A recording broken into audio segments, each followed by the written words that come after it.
ദൈവനാമത്തിന് മഹത്വമുണ്ടായിരിക്കട്ടെ. വിശുദ്ധ നോയമ്പിൻ്റെ 20-ാം ദിവസത്തെ ധ്യാന വിഷയമായിട്ട് സഭ നമ്മൾക്ക് നൽകിയിരിക്കുന്ന ചിന്താവിഷയം പങ്കിടലിൻ്റെ നോമ്പനുഭവം, the Lenten experience of sharing.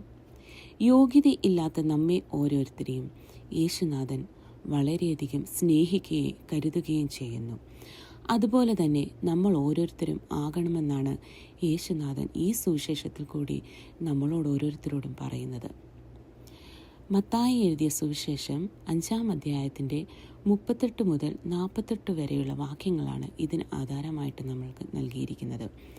കണ്ണിന് പകരം കണ്ണും പല്ലിന് പകരം പല്ലും എന്ന് അരുളി ചെയ്യുന്നിടത്ത് നിന്ന് സഹനത്തിൻ്റെയും സമർപ്പണത്തിൻ്റെയും വാതായനങ്ങളാണ് യേശു കർത്താവ് തുറന്നു തരുന്നത്.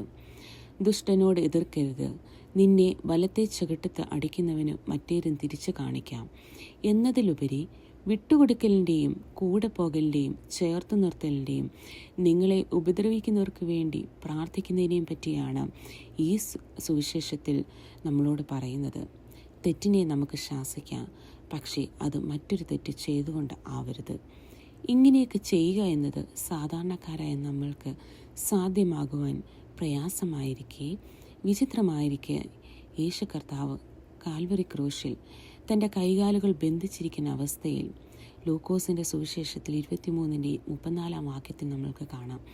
യേശു തൻ്റെ പിതാവിനോട് പ്രാർത്ഥിക്കുകയാണ്, പിതാവേ, ഇവർ ചെയ്യുന്നത് ഇന്നത് എന്ന് അറിയായ്ക കൊണ്ട് ഇവരോട് ക്ഷമിക്കണമേ.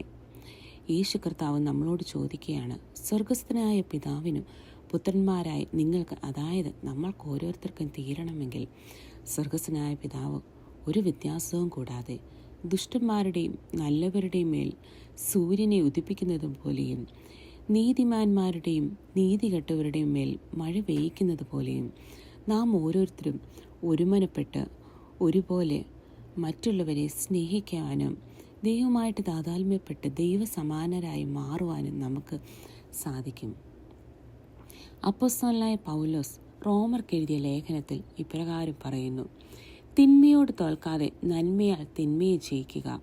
നിന്റെ ശത്രുവിന് വിശക്കുന്നുവെങ്കിൽ അവന് തിന്മാൻ കൊടുക്കുക, ദാഹിക്കുന്നുവെങ്കിൽ കുടിപ്പാൻ കൊടുക്കുക. അങ്ങനെ ചെയ്താൽ നീ അവൻ്റെ തലമേൽ തീക്കനൽ കുന്നിക്കും. പാപത്തെ വെറുക്കുക, പാപിയെ സ്നേഹിക്കുക. മുൻവിധിയോടെ നമ്മൾ ഒരിക്കലും ഒരാളെ വിധിക്കാതിരിക്കുക. നമ്മുടെ ജീവിതത്തിൽ മുറിവുകൾ വരുത്തുന്നവർക്ക് വേണ്ടി നമുക്ക് ഒരുമനപ്പെട്ട് പ്രാർത്ഥിക്കാം.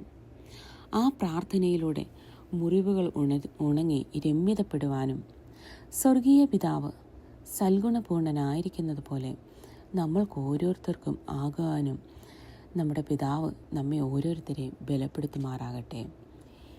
ഈ നോമ്പ് കാലം ആത്മപരിശോധനയ്ക്കും ദൈവഹിതം തിരിച്ചറിയുന്നതിനും അതിലൂടെ രൂപാന്തരപ്പെട്ടവരായി ലോകത്തിൽ ക്രിയാത്മകമായി ജീവിക്കുന്നതിനും നീതിപൂർവം പ്രതികരിക്കുന്നതിനും നമ്മെ പരിശുദ്ധാത്മാവ് ശക്തീകരിക്കട്ടെ. ഈ വചനങ്ങളാൽ നമ്മളെ ഓരോരുത്തരെയും ദൈവം അനുഗ്രഹിക്കുമാറാകട്ടെ. ആമീൻ.